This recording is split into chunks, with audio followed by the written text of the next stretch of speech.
Kitab Undang-Undang Hukum Pidana atau KUHP dan Kitab Undang-Undang Hukum Acara Pidana atau KUHAP telah resmi diberlakukan pada awal 2026. Pemerintah menghimbau masyarakat tak perlu khawatir dengan berbagai isu yang beredar karena sistem telah dirancang seimbang guna menciptakan peradilan pidana terpadu. Menanggapi kecemasan di masyarakat, Wakil Menteri Hukum Edi Hiarij buka suara soal polemik terhadap beberapa pasal dalam KUHP baru. Salah satunya pasal 218 tentang penghinaan presiden dan wakil presiden, dan pasal 256 tentang penyelenggaraan unjuk rasa atau demonstrasi tanpa pemberitahuan. Dalam pasal 218 ayat 1 diatur, setiap orang yang di muka umum menyerang kehormatan atau harkat dan martabat diri presiden dan wakil presiden dipidana dengan pidana penjara paling lama 3 tahun atau pidana denda paling banyak kategori 4.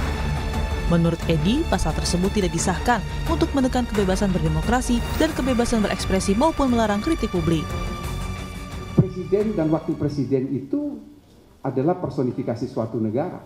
Sehingga mengapa pasal ini harus ada. Presiden dan wakil presiden itu punya pendukung. Minimal adalah 50% plus 1 ketika dia ikut dalam pemilihan presiden.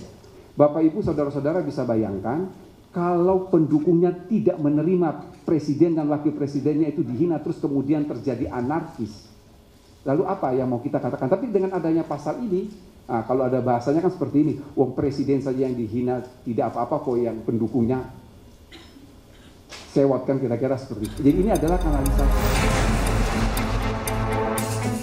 Terkait isu demonstrasi dalam pasal 256, pemerintah menegaskan sifatnya adalah pemberitahuan, bukan izin.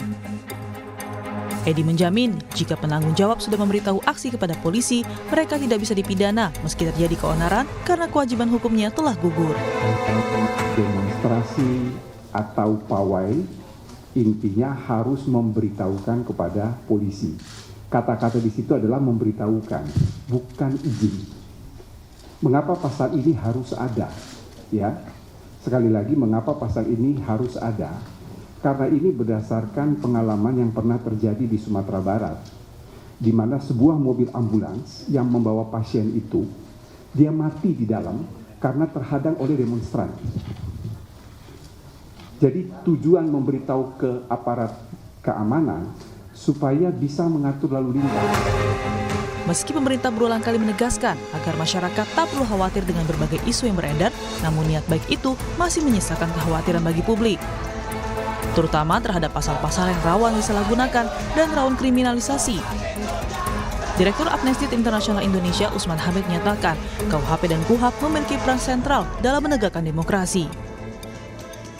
KUHP pidana baru melonggarkan kriminalisasi terhadap warga negara dalam konteks mengkritik pejabat. Dalam sebuah negara yang demokratis, tentu hukum pidana, hukum acara pidana memiliki peran yang sangat sentral. Paling tidak 3 hal: menjaga keadilan, melindungi hak asasi manusia, dan mencegah penyalahgunaan kekuasaan negara. Nah, sayangnya hukum pidana dan hukum acara pidana yang baru saat ini tidak meyakinkan untuk menjamin adanya terjaganya keadilan, perlindungan hak asasi manusia, dan pencegahan penyalahgunaan kekuasaan. Karena itu kami mendesak agar kedua undang-undang ini dibatalkan. Sementara itu, Mahkamah Konstitusi menyatakan siap menindaklanjuti gugatan terhadap KUHP baru yang diajukan ke MK. Tercatat sudah ada 8 permohonan uji materi terhadap KUHP baru yang masuk ke Mahkamah Konstitusi. Wakil Ketua Mahkamah Konstitusi Saldi Isra menegaskan pengujian undang-undang merupakan proses konstitusional yang biasa dilakukan. Sebetulnya nggak ada yang baru ya. Ya kan kalau orang mau mengajukan pengujian undang-undang yang namanya pengujian undang-undang kan sama saja. Mau KUHP baru, mau KUHAP baru, ya kita kan proses seperti biasa. Jadi kita tentu siap untuk menghadapi ini karena ini kan sudah menjadi bagian yang diserahkan ke Mahkamah Konstitusi kalau ada yang mengajukan permohonan. Terdekat hari Jumat ya kalau saya tidak salah.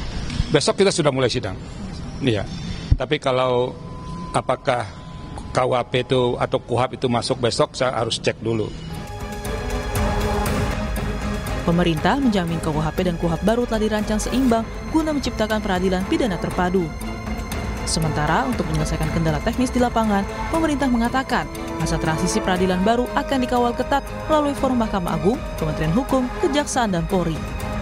Tim Liputan Kompas TV.